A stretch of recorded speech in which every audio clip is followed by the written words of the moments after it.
জাজেস, সুপ্রভাত বন্ধুরা। আমি হোমাকাষ্টি চক্রবর্তী। আমি DAV model school Shankarpur class 2 এর ছাত্রী। আজ আমি কবিগুরু রবীন্দ্রনাথ ঠাকুরের কবিতা হাট আবৃত্তি করে শোনাব।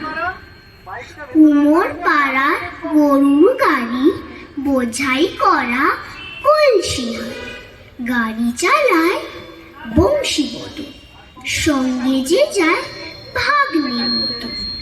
হাট বসেছে শুক্রবারে বক্সিগঞ্জে পদ্মা পারে।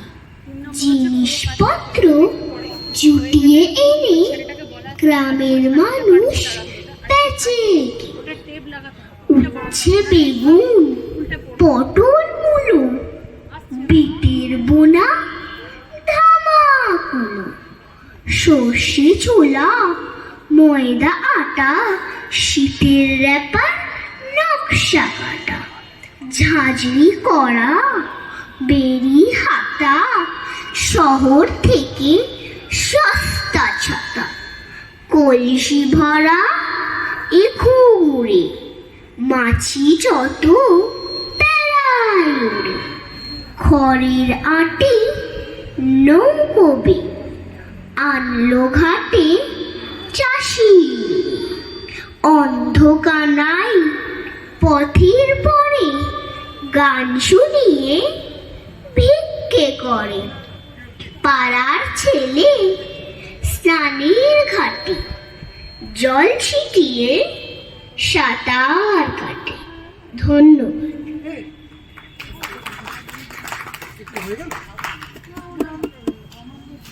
মুখোপাধ্যায় একটু পরেই বকুনি খাবো, কারণ দিদি বললেই উনি খুশি হন বেশি।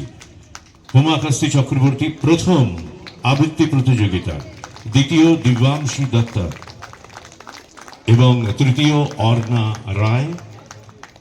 আমি সকলকে মঞ্চে আসার জন্য অনুরোধ করছি। হোমাকাষ্টি চক্রবর্তী মঞ্চে রয়েছে, প্রথম হয়েছে, সার্টিফিকেট এবং পুরস্কার পেয়েও গেছে দিব্যাংশী দত্ত। দ্বিতীয় পুরস্কার তুলে দিচ্ছেন আমাদের সকলের প্রিয় দিদি মাননীয়া শ্রীমতী অনিন্দিতা মুখোপাধ্যায়। এগুলি এক একটা ভুল, একদম সঠিক বলেছো তুমি।